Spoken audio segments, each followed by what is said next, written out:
Hello friends. सोमवार की सुबह दीवार पर लटकी संगीतमय घड़ी 11 बजने का आभास पहले संगीत से फिर 11 घंटे बजाकर कराती है। रवि के घर में उसके स्कूल जाने की तैयारियां अब जोर पकड़ने लगी थी। वैसे तो रोज इस समय तक सारी तैयारियां हो जाती है, पर आज रवि 2 दिन से स्कूल जा रहा है। इस कारण तैयारियों का कार्यक्रम तनिक देरी से चल रहा है।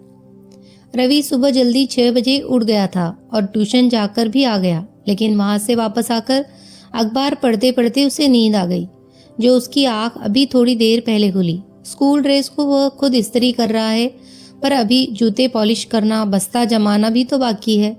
ड्रेस को इस्त्री करते करते रवि अपनी माँ से बोला, खाना बनाकर मेरा टिफिन भी पैक कर देना। माँ ने आश्चर्य से पूछा, आज लंच टाइम में खाना खाने घर नहीं आएगा क्या?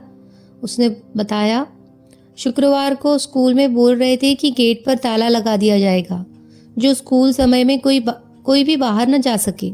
इसीलिए मेरे तो टिफिन डाल दो, क्या पता लंच में आज घर आ पाऊँ या नहीं। इतना बोल वो वापस तैयारियों में जुट गया। रवि पास के सरकारी स्कूल में पिछले कुछ सालों से पढ़ रहा है। बचपन से प्राइवेट स्कूल में पढ़ा होने के कारण उसकी अच्छे से तैयार होकर स्कूल जाने की आदत पड़ी हुई थी, वरना उसकी कक्षा के कुछ छात्र तो बगैर जूते, कुछ सलवटों से भरी ड्रेस पहने, कुछ के शर्ट बाहर निकले हुए और कुछ तो बगैर बस्ते हाथ में 2-4 किताबें लिए हुए आ जाते थे। समय रहते सारी तैयारी हो गई और रवि तय समय पर स्कूल के लिए निकल पड़ा। स्कूल पहुंचकर रवि सीधा अपनी कक्षा में पहुंचा। बस्ते को कक्षा में रखकर प्रार्थना में जाने के लिए अपने दोस्त विनोद के साथ मैदान की तरफ जाने लगा। रास्ते में उसने शनिवार का दिन स्कूल में कैसा रहा इसके बारे में विनोद से पूछा, तो वो बोला, यार तू तो शनिवार को आया ही नहीं, पर उस दिन गजब हो गया। लंच के बाद उप प्रधानाचार्य सर कक्षा में आए और अपनी कक्षा में सिर्फ 5 छात्रों को देखकर काफ़ी नाराज हुए। फिर मॉनिटर से हाजिरी की नोट भी करवाई। बाकी के सारे कहाँ गए थे? रवि ने पूछा। लंच में कुछ खाना खाने स्कूल से बाहर गए थे, जो वापस आए ही नहीं। आज पता नहीं क्या होगा, मुझे तो अजीब सा डर लग रहा है। विनोद बस इतना बोलकर चुप हो गया। डर मत यार, मैं तो छुट्टी पर था और तू कक्षा में मौजूद था, तो हम दोनों को डरने की जरूरत नहीं। डरेंगे तो वे बाकी के 60 छात्र जो कक्षा से भाग गए थे। रवि विनोद को ये सब बोल हिम्मत बढ़ा ही रहा था कि प्रार्थना सभा स्थल आ गया और वे दोनों लाइन में खड़े हो गए।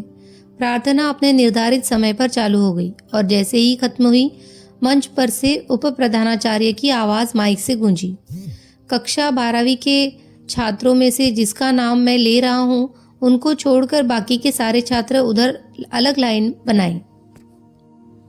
विनोद का नाम मंच से बोला गया, सो वो तो बच गया, लेकिन रवि का नाम नहीं बोले जाने से उसे ताज्जुब हुआ। न चाहते हुए भी रवि को उस अलग लाइन में खड़ा होना पड़ा। माइक पर अब बोला गया, पूरी स्कूल अच्छे से देख लो इस लाइन को। ये सभी भागने वाले महान छात्र हैं, इनका आज सभी लोग देख लो मैं क्या इलाज करता हूँ। उस लाइन की तरफ हाथ करते हुए फिर से बोले, मुर्गा बनो सभी। ये सुनकर रवि की धड़कनें तेज हो गई। लाइन के सारे लड़के एक दूसरे को देखते रहे, पर मुर्गा कोई नहीं बना। ये देख मंच से मुर्गा बनने का निर्देश फिर से गुस्से के साथ दिया गया। डर के मारे धीमे धीमे सारे लड़के मुर्गा बनने लगे, लेकिन रवि खड़ा रहा। वो खड़ा खड़ा मन ही मन सोचता रहा, मेरी क्या गलती, मैं तो आया ही नहीं था, मैं क्यों मुर्गा बनूं? रवि को खड़ा देखकर उप प्रधानाचार्य और ज्यादा गुस्से में आकर मंच से चिल्लाए, लड़के मुर्गा बन जल्दी। रवि ने सिर हिलाकर मना कर दिया तो उनका धैर्य जवाब दे गया और मंच पर से तेजी से उतरकर सीधे रवि के पास पहुंचे। आओ देखा न ताओ, उसका कान पकड़कर मरोड़ दिया। रवि हिम्मत करके जोर से बोला, सर मैं छुट्टी पर था, मैं भागा नहीं। पर वो कहाँ सुनने वाले थे। उन्होंने एक जोरदार थप्पड़ रवि के गाल पर जड़ दिया और उसे झुकाकर कमर में मुक्का भी मार दिया। प्रार्थना में खड़े सभी लोगों का ध्यान इन दोनों पर आ गया। रवि जोर से चिल्लाया, मेरी कोई गलती नहीं सर, मैंने तो मॉनिटर को छुट्टी की अर्जी भी दे रखी थी, आप उससे पूछते क्यों नहीं?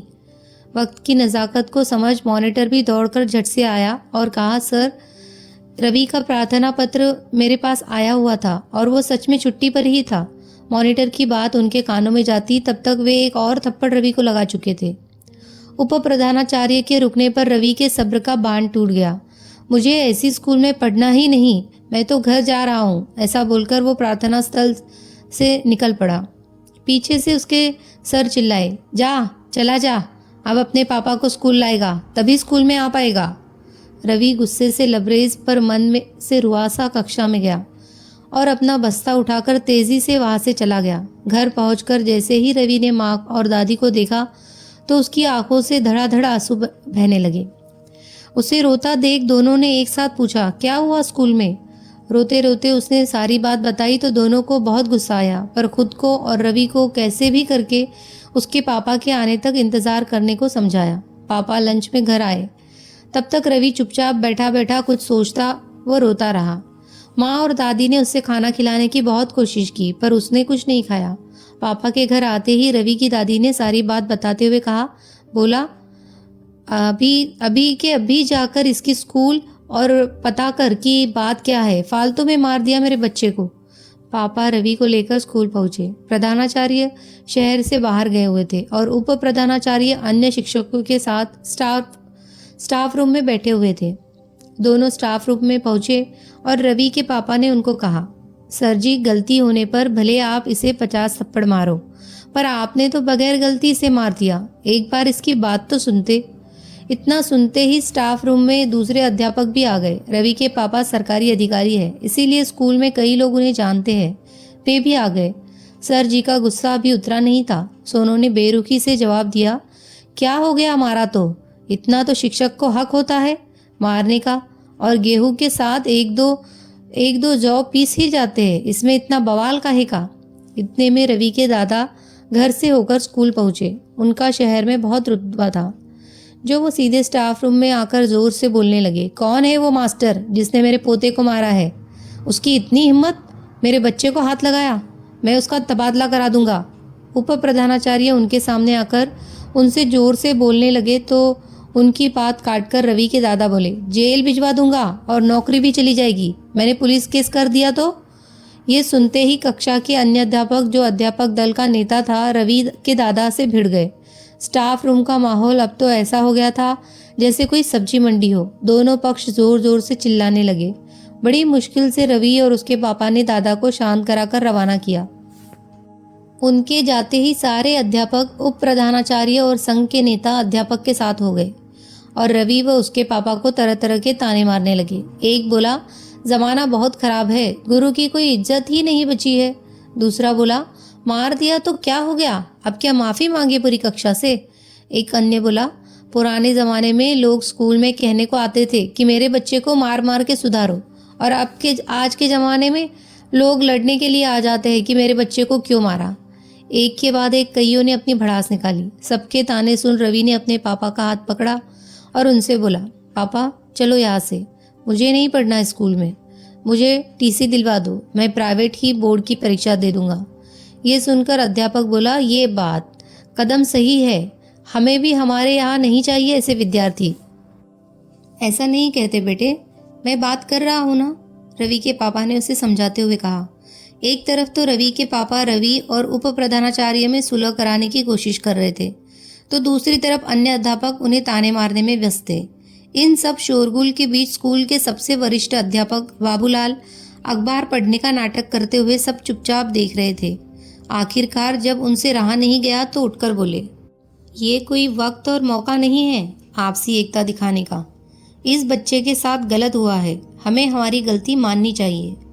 हमारा काम सिर्फ पढ़ाना ही नहीं है, पढ़ाई के प्रति छात्रों का रुझान बनाए रखना भी हमारी जिम्मेदारी है। हमें हमारे सम्मान की चिंता छोड़कर बच्चे के भविष्य के बारे में सोचना चाहिए।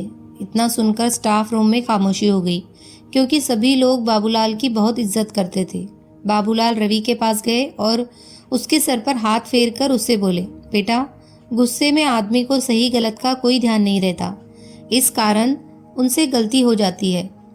इस बात को एक बुरा सपना समझकर भूलकर पढ़ाई और अपने आने वाले भविष्य के बारे में सोचो। पर ये सारे लोग नहीं भूलेंगे, मेरे कम सत्रांक भेजेंगे, मुझे कक्षा में नीचा दिखाएंगे, मुझे जानबूझकर तंग करेंगे। ऐसे माहौल में पढ़ा नहीं जा सकता। रवि ने उखड़े मन से जवाब दिया, कोई कुछ नहीं कहेगा तुझको, कोई कुछ भी कहे तो वो कक्षा छोड़कर मेरी कक्षा में आ जाना, खाली समय में मेरे पास आ जाना, मैं अतिरिक्त पढ़ा भी दूंगा तुझे। कोई टीसी नहीं लेना, तू तो मेरे बेटे जैसा है। ऐसा बोल उन्होंने उसे गले लगा लिया। बाबूलाल के गले लगकर रवि का गुस्सा शांत हुआ और स्कूल में पढ़ने को तैयार हो गया। रवि को बिना गलती मिले उस दंड और अपमान को भुलाने में कुछ वक्त लगा। कुछ दिन बाद उसने वापस स्कूल जाना भी शुरू कर दिया, पर अब वह जब भी पढ़ने बैठता तो उसे वो घटना फिर याद आ जाती और पढ़ाई में उसका मन नहीं लगता। ये बात उसने बाबूलाल जी को जाकर बोली तो उन्होंने समझाया कि अगर तुम अपमान का बदला लेना चाहते हो तो इज्जत पाकर लो, पढ़ाई करके ऐसा परिणाम लाओ कि तुम्हारी पूरे स्कूल में इज्जत हो। जिन लोगों ने तुम्हारा अपमान किया है वो ही तुम्हारी प्रशंसा करे, ये असली बदला होगा। तुम्हारा आज से यही लक्ष्य होना चाहिए। आज नहीं तो कल गलती करने वालों को ग्लानि जरूर होगी। ये बात रवि के दिमाग में ठीक से बैठ गई और वो पढ़ाई में लग गया। पूरे साल बाबूलाल जी प्यार से उसका हौसला बढ़ाते रहे। कुछ महीनों बाद हुई बोर्ड की परीक्षा में रवि ने अच्छे से सारे पेपर हल किए। परीक्षा परिणाम में जब रवि प्रथम श्रेणी से पास हुआ तो बहुत खुशी से बाबूलाल सर से मिलने स्कूल पहुंचा। तो उसे पता चला कि अपनी कक्षा में सिर्फ वो अकेला ही प्रथम श्रेणी से पास हुआ है। स्कूल वालों को परिणाम से आश्चर्य हुआ, फिर भी सबने उसे बधाई दी। अगले दिन अखबार में अपनी फोटो देखते ही रवि की आंख भर आई। उसने अपनी माँ को बोला, मेरी पूरी स्कूल में बहुत सारे शिक्षक थे, वो शिक्षक जिनकी वजह से मुझे ये खुशी मिली वो अकेले बाबूलाल जी है। वो ही है पूरी स्कूल के असली शिक्षक। दोस्तों, आप सुन रहे थे कहानी असली शिक्षक। अगर आपको ये कहानी पसंद आई हो तो हमारे चैनल को सब्सक्राइब कीजिए।